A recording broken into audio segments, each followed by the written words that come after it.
Alright, so we have a good old Korg M1 over here. I found this on the curb back in Jersey City, and all I know is that it powers on. That's pretty much it.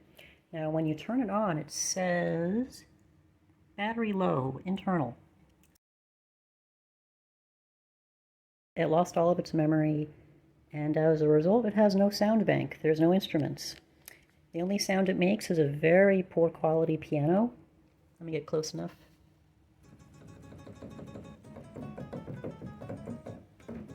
That's it. I can't even test the joystick. There's no instruments to bend.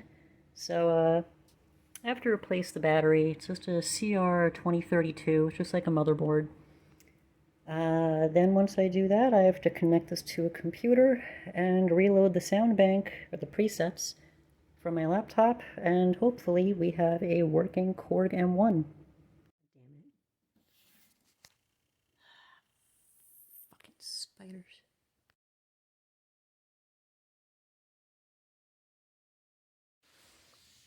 Yeah, this looks a lot better. This had like some black caked up crap on it from another universe or something. But anyway, I emailed Korg to see if they can tell me when this was made, just any information on it, because I have the serial number here. So they said their records don't go back that far, but it was probably manufactured sometime between 1988 and 92, so pretty old. So for this next part, there's 19 Phillips head screws, but it looks like they're all the same screw head, screw bit. There's some screws in the rubber feet. They just go all around the perimeter. And after I crack this open, I'm going to wear gloves because there might be life inside. So the screws in the rubber feet actually don't need to come out. They can stay in. And glove time, because again, there might be life in this. I'm going to crack this open. I'm going to put my phone down. Just goes on forever. Yeah, that's the inside.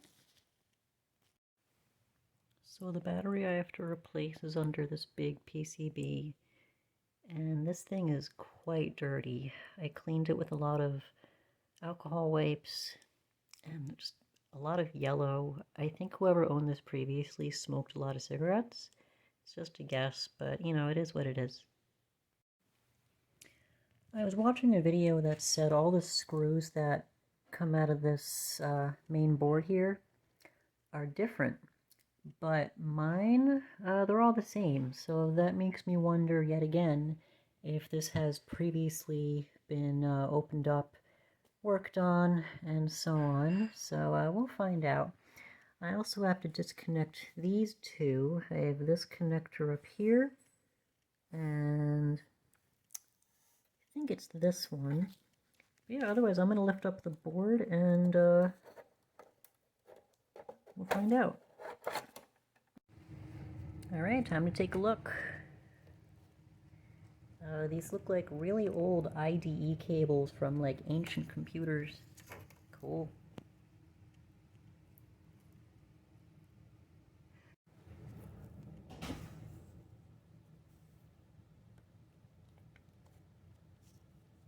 There's the old one. I just kind of put it in on an angle.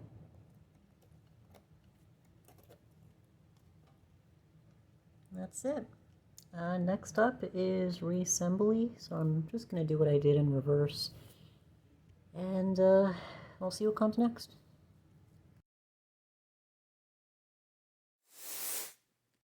Alright, so I got it back together, and now that error message for the battery is gone.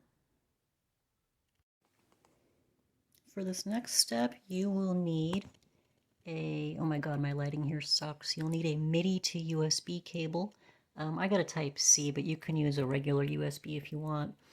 You'll also have to go to Korg's website, download the M1 presets, and you'll need to get this application called Boom Send SX, and that's what's going to send the MIDI information from your computer to your M1.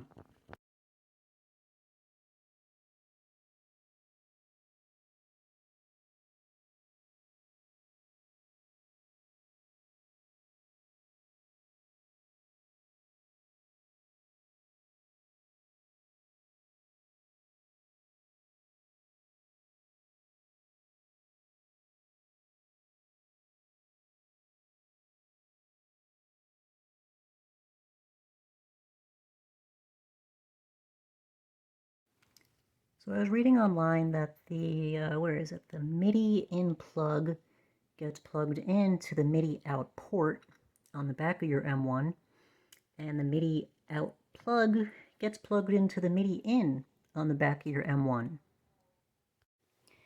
I'm going to leave links in the description area where I got this cable and the links to the resources I'm using to fix this.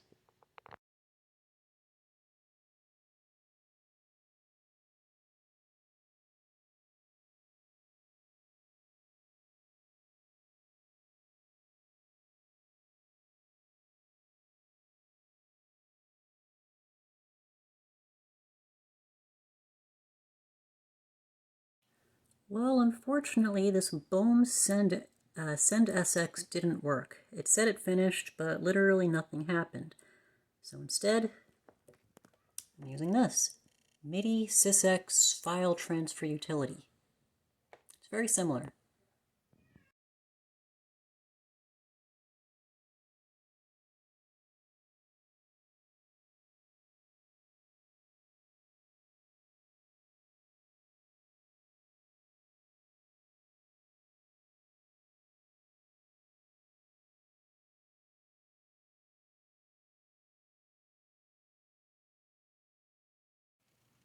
So everything worked out. Got a whole bunch of different instruments now. And now it's time for the fun demo. Let's do sequence.